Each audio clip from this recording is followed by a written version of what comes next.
We might get started, Shaka. And Shaka's going to be speaking on war and the environment.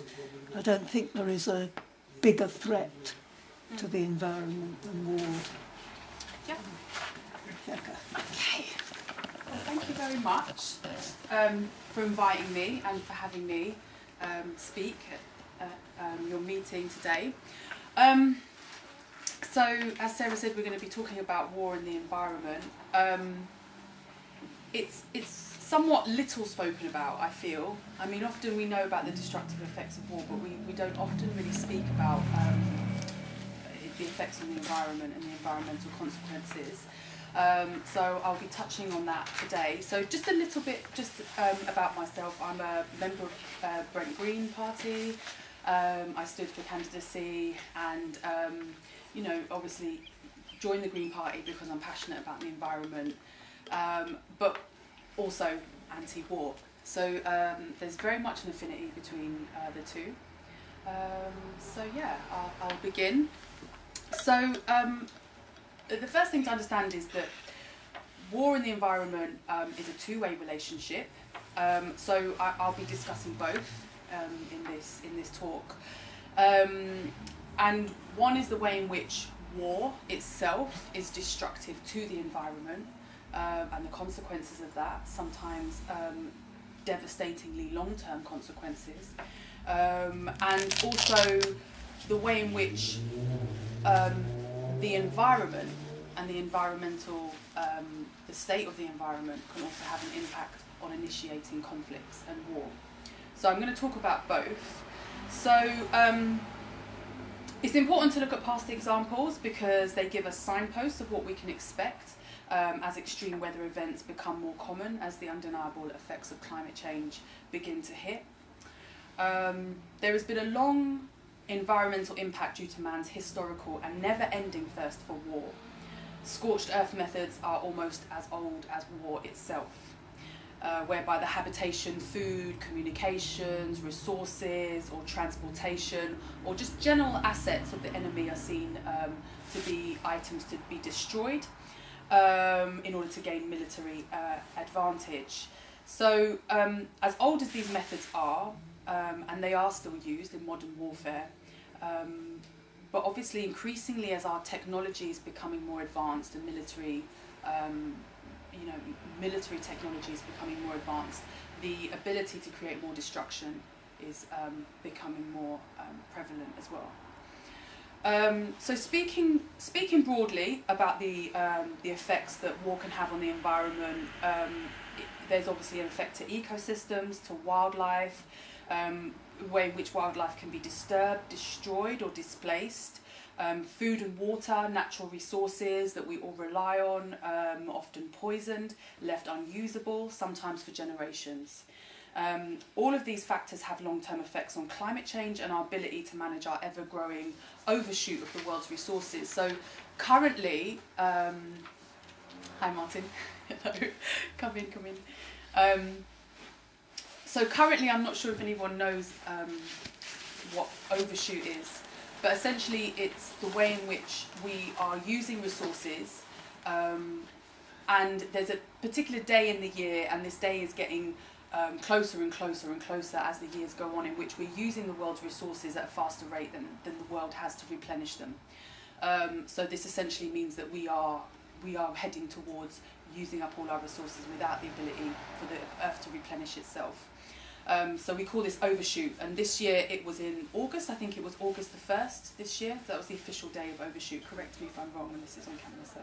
But it was sometime in August this year. So that means we've used as much as we can use before the Earth can replenish itself. So before we speak about the human cost and the damage that this causes to people's health and habitat, culture and lives, it's important to understand that modern warfare does not only have short-term destructive effects, as in the moments that war is occurring, but also the long-term effects long after war has ended and the repercussions that continue, as I said, often for generations. So the effects on the environment also are connected to land use, the way in which military bases are created, experiments are used, in terms of experimenting bombs, etc. Fossil fuels is a really important one in terms of how much fossil fuels we're using to obviously generate energy for war. And it fuels technology, equipment, machinery of war, and also the mining materials, the materials that are mined endlessly in order to create, build weaponry, and just generally exploiting the earth. So this is a very unbalanced, unethical, and unsustainable and inefficient use of the world's shared resources. These resources belong to all of us. So additional to this, the effects that the changing environment has on armed conflicts needs also to be taken into consideration. So climate change is likely to increase devastating weather events and unpredictable weather patterns, as I'm sure all of us in this room are very aware. And this is certain to have an impact on migration and resources and access to resources. And so when pressure placed on societies due to shortage of resources, arable land, and also for mass migration as well, which we will see, this also has a potential likelihood on increasing conflict.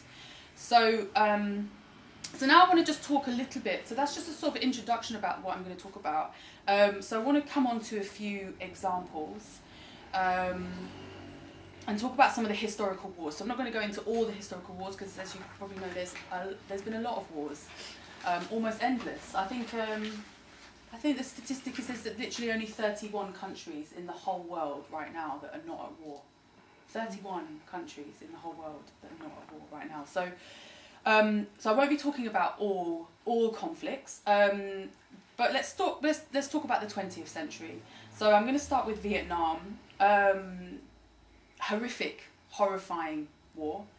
But there's an example. It was a horrific war overall, but also gives us an example of a scorched earth application. So during the controversial war, US military bases were located in and amongst areas with a lot of foliage. So this made bases vulnerable to attack, and defoliants were used in order to clear en masse all the natural growth around these bases so the enemy could be seen as they were approaching. So the use of toxic carcinogenic chemicals such as Agent Orange was sprayed indiscriminately over vast swathes of Vietnamese landscape, including forests, shrubs, trees, crops. So this has not only damaged all of the biosphere that it comes into contact with, it's also had devastating long-term effects in terms of poisoning in the food chain, causing birth defects, diseases, and killing wildlife.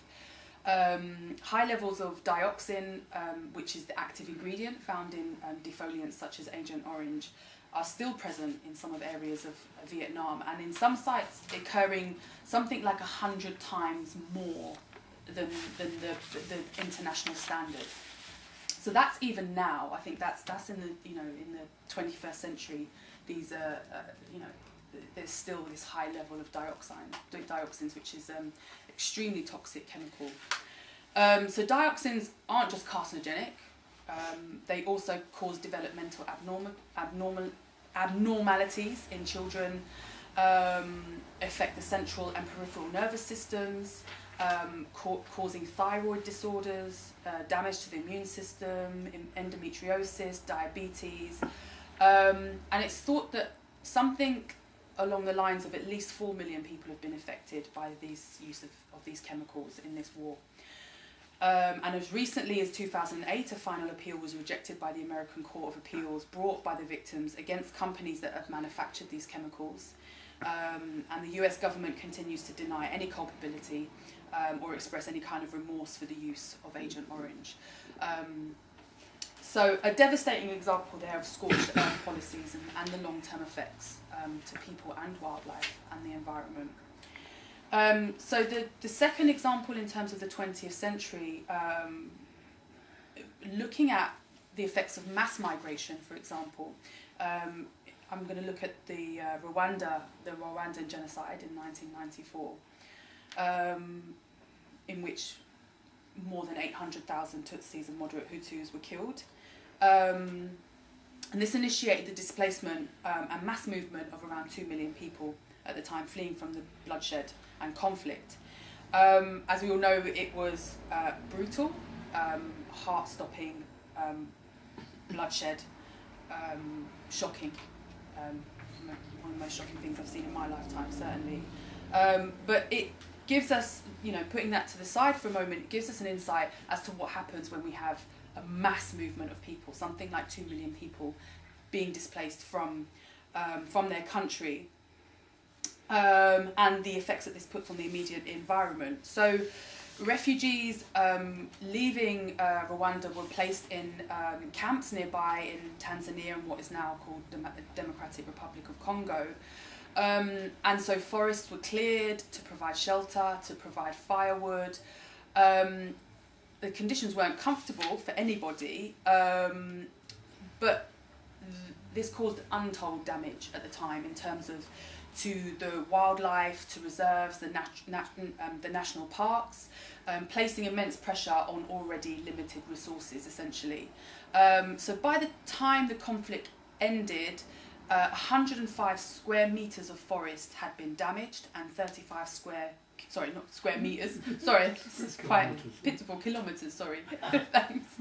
And 35 square kilometres had been just stripped bare.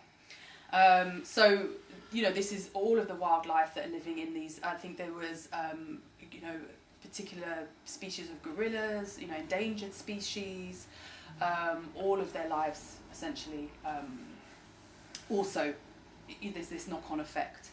And again, this was particularly acute once refugees returned back to Rwanda after the conflict ended, in which essentially overpopulation was already placing a disproportionate demand on limited resources. And it is thought that some of the dispute that started the conflict are obviously linked to the distribution of resources and the way in which resources were shared. Either way, what this example shows us is the way in which limited resources can play a part in initiating devastating conflicts, and also the way in which mass migration caused by conflict can place undue pressure on surrounding land and surrounding resources and wildlife. So coming on to the 21st century now, so looking at some of the 21st century wars and in terms of the damage that has been caused. So looking at Afghanistan, so as we know, this was the first in America's tour on the war on terror, was to attack Afghanistan in 2001 after the attacks on the World Trade Center. And the environmental effects in Afghanistan are still reverberating now, and still continue. Very little spoken about, and of course, I can understand, mostly in times of war we focus and we concentrate heavily on human lives, and I think that's important not to forget that, obviously, but we are this is having a devastating environmental effect as well. So extensive damage has been caused by the war to the environment, and it's estimated that some 10,000 villages were destroyed, clean water has been contaminated, access destroyed, causing bacterial infections, disruption to natural cycles within the biosphere. Wildlife has been displaced due to the mass deforestation caused by bombing, but also caused again by collecting firewood for refugees, and also the illegal trade of timber, which is extremely prevalent. So less than 2% now of the whole country, and Afghanistan's pretty big, but less than 2% of the country is now covered with forest land, and this marks a 33% decrease in forest land since 1990, but the majority of that deforestation has occurred since the war. This has resulted in drought, desertification, species loss.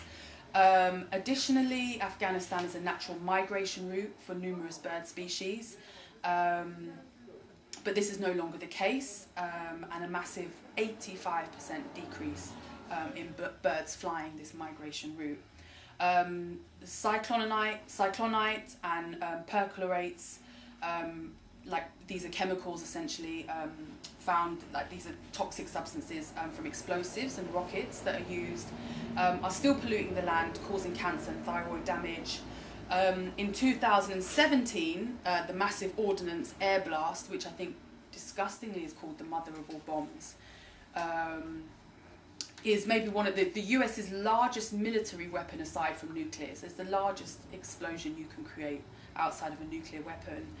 And again, little is spoken about the devastating effects this has had. I think it only killed, well, only, but I mean, a blast of that kind killed 90 supposedly rebels, but has had untold lasting effects on all the people that surrounding people were left deafened, blind by the reverberations, you know, just untold, for the sake of supposedly killing 90 rebels.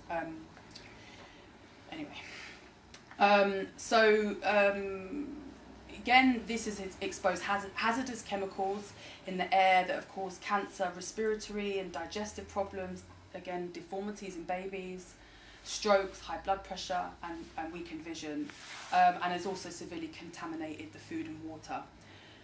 And this is likely to continue for generations. So also it's important to talk about Iraq as well. This is thought to be one of the most devastating environmental wars ever fought. Approximately 1 million tonnes of crude oil was dumped into the Persian Gulf, killing around 25,000 migratory birds. This also had a detrimental effect on marine life, fisheries, land water, as oil lakes in the desert permeated aquifers.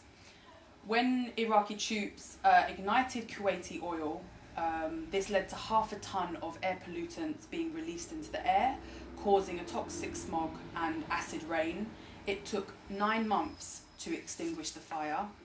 In the meantime, untold damage to wildlife and human health, of course. Water sources, dams, sewages were attacked, contaminated by bombed chemical plants, resulting in a 10-fold increase in diseases such as typhoid fever. Soil erosion has been highlighted also. And also those that have been, in terms of the health, in terms of the consequences on human health,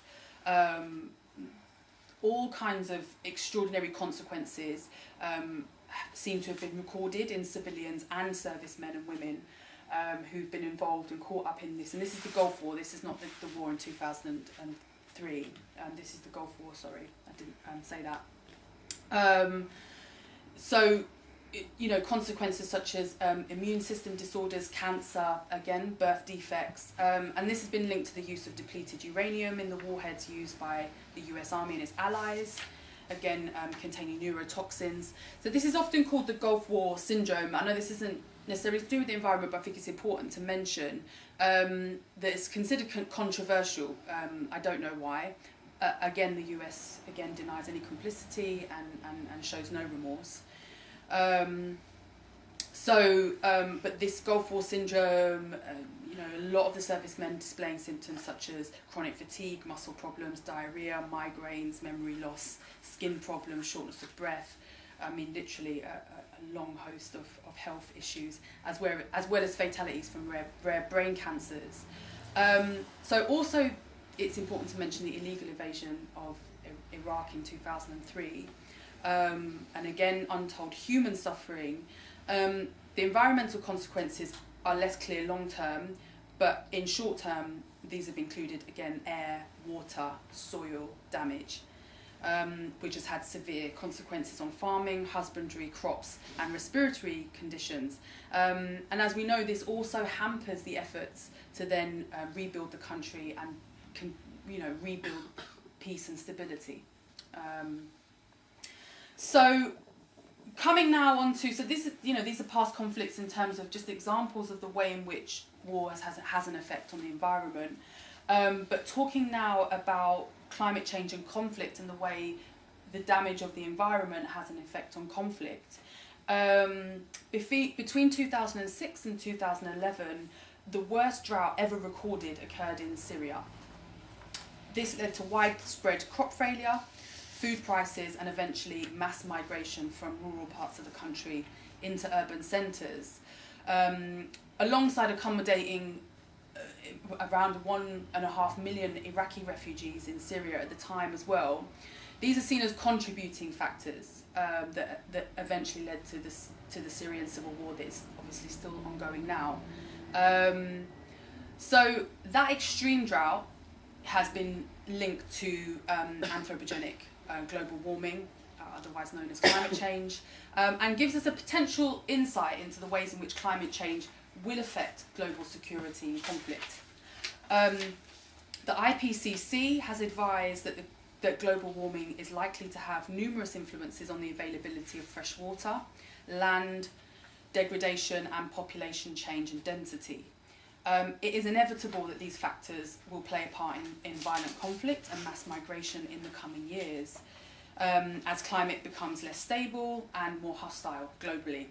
In a 2007 paper on climate change and global conflict, it suggested that although pressures on resources caused by crop failure or damage due to changing weather patterns, that these can cause an effect, these can initiate conflicts, but it's shown that economic and political stabilities can sometimes be more influential. But I would argue that you cannot separate the two, because you can argue that poverty, low economic growth, and dependence on commodity exports play an important part, but without the resources and without control over resources, these two are inevitably hard to separate. So currently now around 1.7 billion people in the globe live in water-stressed areas. So essentially they're living in areas where access to clean running water, there's pressure on access. And so this means the potential for migration like we've probably never seen in our lifetimes. In her book, This Changes Everything, Naomi Klein talks about the way in which the global north will devise ever more high-tech fortresses and draconian immigration policies to countenance the kinds of conflicts and mass migration that is likely to occur. Klein frames this not just as a security issue, but also as an ethical one. The countries that have contributed the most to the onset of global warming are also the countries that have profited most materially and are better prepared to adapt. The countries that have contributed the least are those that are still in processes and stages of development and will face the harshest consequences without the resources to adapt. So to put this another way, so to put this another way, I mean, we've already seen the way the UK government has created a hostile environment. We see the way Trump talks about immigration. So it's only inevitable that we are going to see more barbarism and more brutality in regards to the movement of people as weather extremes become more extreme. So just to conclude, so coming into final remarks, I just start with a quote from Clausewitz in 1831: "War is never an isolated act." So to summarise, we know there's a problematic link between the environment and war. And obviously discussing the way in which modern warfare is having an effect on the environment and vice versa. So just to quote previous United Nations Secretary General Ban Ki-moon, he says that the environment has long been a silent casualty of war and armed conflict, from the contamination of land, the destruction of forests, to the plunder of natural resources and the collapse of management systems. The environmental consequences of war are often widespread and devastating. The current Secretary General, Antonio Guterres, has spoken on this subject too, stating that whether caused by fighting or breakdown in government control, damage to the environment has devastating consequences for people's health and well-being. And he also noted that shared management of natural resources can provide avenues to maintain or improve relations. So just some stats, for example, since 1989, more than 35 major armed conflicts have been financed by revenues from conflict around resources. There are also fears, obviously, as climate change starts to become more prevalent and more destructive, this is going to double the risk of violent conflict. Over the last 60 years, at least 40% of all internal armed conflicts have been linked to the exploitation of natural resources. In light of this evidence of militaries trying to be environmentally conscious during their wars, I mean, I don't know how helpful that is. I think it's best to just have no war. I think that's a good start. So, I don't see how you can be environmentally conscious military. But these trends around conflicts are extremely worrying, as they continue to give us motivation to double down on peace-building activism and continue to challenge the warring rhetoric of our governments. There is a circular logic here, as you probably picked up during this talk, is war is bad for us, but it's also bad for our environment, which in turn is bad for us and causes more conflict. So just to finalise, it will be no surprise, I'm sure, for you all to learn that the US Department of Defense is the largest consumer of fossil fuels, estimating to use around 20.9 billion litres of fossil fuels a year. Just to put this into perspective, that's similar amount used by medium-sized countries such as Denmark for the year.